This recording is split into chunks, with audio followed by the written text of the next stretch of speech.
దేవా నీళ్లు రావా, ఏ దేవుడు రావాలి? 33 కోట్ల దేవుళ్ళు రావాలా, లేకపోతే అల్లా రావాలా, యేసుప్రభు రావాలా?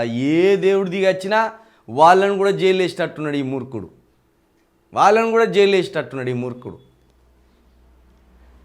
దేవాదుల ఆయకట్టలో ఎండుతున్న పంటలు, నిర్వహణ సంస్థకు బిల్లుల పెండింగ్, గైహాజరు రూపంలో కార్మికుల నిరసన, వారం రోజులుగా ఆగిన నీటి పంపింగ్, ఆయకట్టపై అధికారుల కాకిలెక్కలు, మూసుకుపోయిన పిల్ల కాలువలు, సాగునీరు రాక ఎండుతున్న పంటలు, ప్రాజెక్ట్ పంపింగ్ వ్యవస్థ అస్తవ్యస్తం. సీఎం కేసీఆర్ ప్రత్యేక శ్రద్ధతో ఉమ్మడి మాజీ సీఎం అని రాయాలి. కానీ ఇక వాళ్ళు ఎట్టి పరిస్థితుల్లో రేవంత్ రెడ్డిని దించి పడేయవలసిందే అనే ఆలోచనతో ఉన్నట్టున్నారు. అందుకే సీఎం అనే రాసిండు. సీఎం కేసీఆర్ ప్రత్యేక శ్రద్ధతో ఉమ్మడి వరంగల్ జిల్లా ఆయకట్టు అంతటికీ దేవాదుల నీళ్లు పారాయి. కాంగ్రెస్ ప్రభుత్వం ఏర్పడ్డాక పరిస్థితి మారింది. కాల్వల్లో తుప్పలు మొలిచాయి.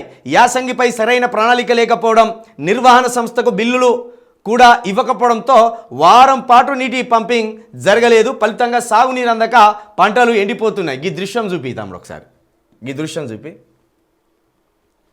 ఈ ఎండిన గడ్డి, ఈ చుట్టుపక్కల, ఇది కాలువ, ఆయకట్టు కాలువ. ఇది సరిగా చూపించిందా? ఒక పాట ఉండే, మనకు తెలంగాణ రాకముందు ఒక పాట ఉండే, మీకు గుర్తున్నదో లేదో, పల్లె పల్లెన పల్లెర్లు మొలిసే తెలంగాణలోనా, నా పల్లె సీమలోనా. ఏడ్చేది పాటలు పాడుకుంటా. అంత దుఃఖమే ఉండే. పల్లె పల్లెన పల్లెర్లు మొలుసుడు అంటే ఏంటిది? పంటలేవిగా మొత్తం ఉండలే అన్నట్టు. పంటలేసు లేక ఏమీ లేక ఇట్లా పల్లెరగాయలు ఉండేది కదా. ఇప్పటి కాలంలో తెలియదు కానీ కొంత 30 సంవత్సరాల క్రితం పోతే పల్లెరగాయలు తెలుసు. పల్లెరగాయలు మొలిసేదట అప్పుడు పంటలు లేక. ఇప్పుడు గట్టినే అయిపోయింది. నీళ్లు బాగా పారవలసిన దాంట్లో ఇక పిచ్చిగడ్డి మొడిసి ఎట్లున్నది చూడుర్రి. ఇంకో పాట కూడా మన ఎవరో ఆయన సింగర్ తెలియదు కానీ, తలపున పారుతుంది గోదారి, నీ సేను నీ సెలుక ఎడారి. రేవంత్ అని వచ్చినాక ఎడారి చేసిండు. ఏం చేద్దాం? 3 రంగుల జెండా బట్టి వాడు మంచిగానే ఉన్నది. ఈ చుట్టుపక్కల జెండా బట్టి ఇటు అటు మునగాని లెక్క, బాహుబలి లెక్క. బాహుబలి కాదురా నాయన, అది బల్లి. దేనికి ఎక్కర్రా అని గూడ మీది బల్లి. మన ఇంట్లో బలి దేనికి ఎక్కరికత్తే దేనికి ఎక్కర్రాదు. అది చుచ్చు అని కొట్టంగానే బలి పలికింది అంటారు కదా. ఇది అంతే. కోటీశ్వరం చేస్తారట మహిళను. 2500 రూపాయల పింఛనికి దిక్కులేదు. 1 కోటి మంది మహిళలను కోటీశ్వరులను చేస్తా, అదాని అంబాని మించిపోవాలి. ఇక్కడ ఉండరు ఇక వాళ్ళు. అక్కడ ముంబైలో లోనావాలాకి వెళ్ళిపోతారు. అక్కడనే మన అదాని అంబాని ఉంటారు. ఆ ఇండ్ల పక్కన మన వాళ్ళు 1 కోటి మంది ఇండ్లు కట్టుకొని ఉంటారు. ఆడ ఏం మాటలు మాట్లాడిండో, ఏం పాడాయిండో.